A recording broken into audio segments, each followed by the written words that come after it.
जरा सी आहट होती है। हॉरर स्टोरी में आप लोगों का स्वागत है। इस चैनल पर आपको सुनने को मिलती है डरावनी और सच्ची भूतिया कहानियाँ। अगर आपको ऐसी ही वीडियो देखना पसंद है तो हमारी इस चैनल को सब्सक्राइब करना। आप लोगों टू चैनल को सब्सक्राइब ही नहीं करते, प्लीज मुझे बहुत मोटिवेट मिलेगी सबसे डरावनी कहानी बनाने में।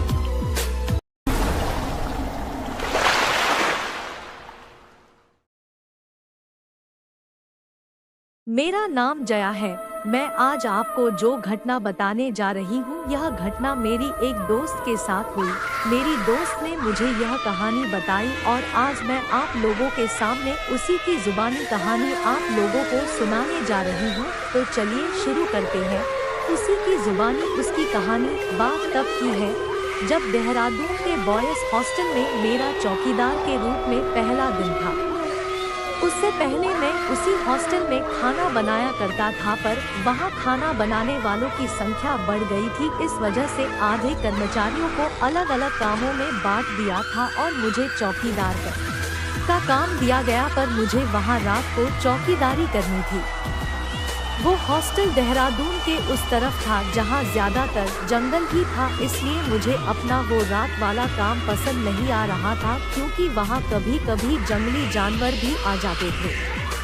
जंगली जानवर तक तो ठीक था, पर ऊपर से लोगों द्वारा इस हॉस्टल की जो बातें मैंने सुनी थी वो मुझे कहीं ना कहीं बेचैन कर रही थी, क्योंकि लोगों का कहना था कि उन्होंने इस हॉस्टल में रात में भूतों को कई बार घूमते देखा है।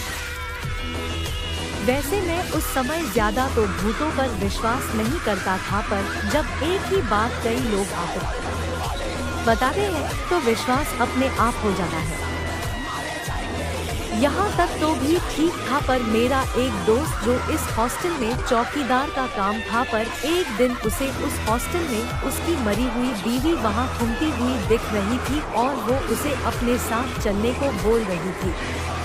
वो कहता है कि उस दिन तो उसकी जान तो किसी तरफ बच गई थी और इसी वजह से उसने उस दिन से यहाँ से काम भी छोड़ दिया था और अब मुझे भी उसी हॉस्टल में रात जग कर बितानी थी। यही सब सोच कर मैं घबराए जा रहा था, पर फिर भी उस दिन में हिम्मत करके रात के 8 बजे हॉस्टल में पहुँच गया, क्योंकि मैं ड्यूटी का टाइम रात के 8 बजे से सुबह 8 बजे तक था। मैं जैसे ही वहां पहुंचा तभी महेश ने मुझे कहा, अरे भाई राजू तुम आ गए। फिर मैंने कहा हाँ भाई। फिर महेश ने कहा अच्छा भाई तो अब मैं चलता हूँ।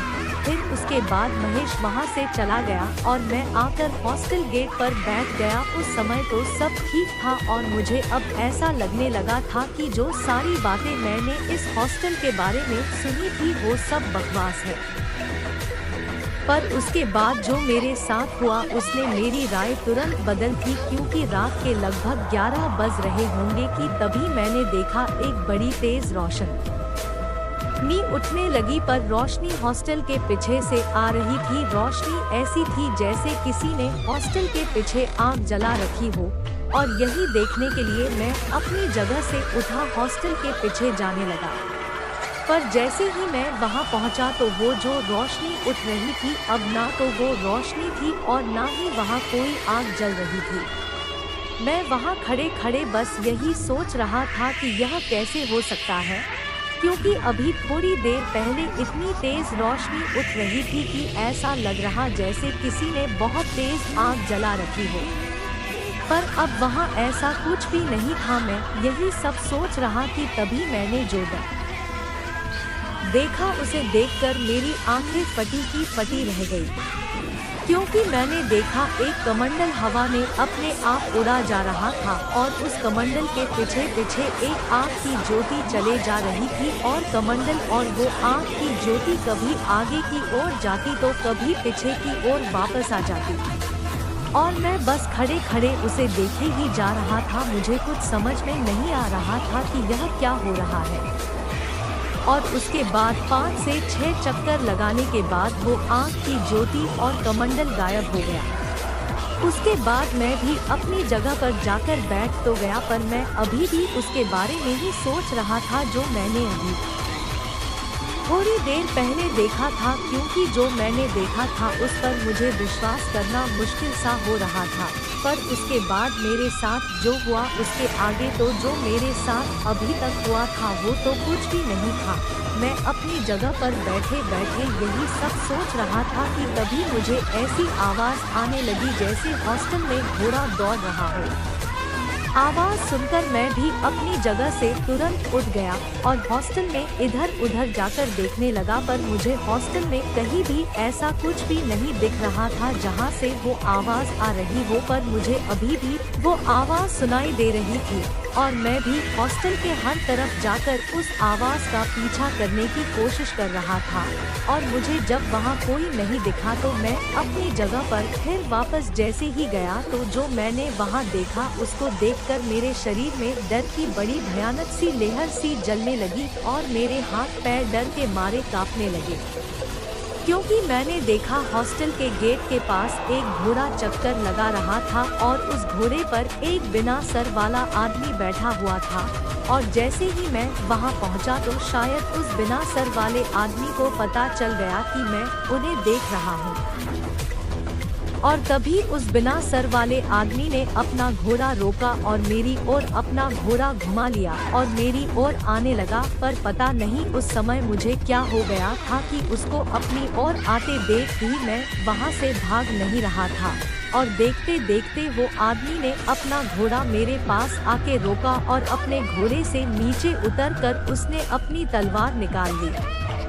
सच बताऊं तो उस समय मुझे ऐसा लगने लगा था कि जैसे वो दिन मेरा आखिरी दिन है, क्योंकि एक बिना सर वाला आदमी अपनी तलवार हाथ में लिए मेरे सामने खड़ा था और उसने जैसे ही अपनी तलवार ऊपर उठाई वैसे ही मैंने अपने हाथ जोड़ लिए और अपनी आंखें बंद करके उसके पैरों में गिर गया। पर जब काफी देर तक कुछ नहीं हुआ तो उसके बाद जैसे ही मैंने अपनी आंख खोली तो वो आदमी और वो घोड़ा जैसे वहां गायब से हो गए, क्योंकि वहां अब कोई नहीं था। और उस घटना के बाद मैंने उस हॉस्टल में काफी समय तक चौकीदार का काम करा, पर मुझे हर रात को वो ज्योति और बिना सर वाला आदमी जो घोड़े पर आता था वो मुझे हर रात को दिखते थे और उनके आते ही मैं अपने हाथ जोड़ लेता और वो भी अपने चक्कर लगाकर वहां से वापस चले जाते थे। तो दोस्तों, आप लोगों को मेरी ये वीडियो कैसा लगा? अगर अच्छा लगा तो मेरी इस चैनल को सब्सक्राइब करना मत भूलिएगा। अगर आप लोगों के साथ भी ऐसी कोई घटना घटी हो तो मेरे वीडियो की डिस्क्रिप्शन बॉक्स में मेरी व्हाट्सएप नंबर और ईमेल आईडी है, जाकर अपनी कहानी बता सकते हैं। मैं आप लोगों की कहानी मेरी वीडियो में प्रस्तुत करूंगी। ऐसी ही रोमांचक कहानी लेकर फिर हाजिर होंगे। तब तक के लिए बाय, टेक केयर।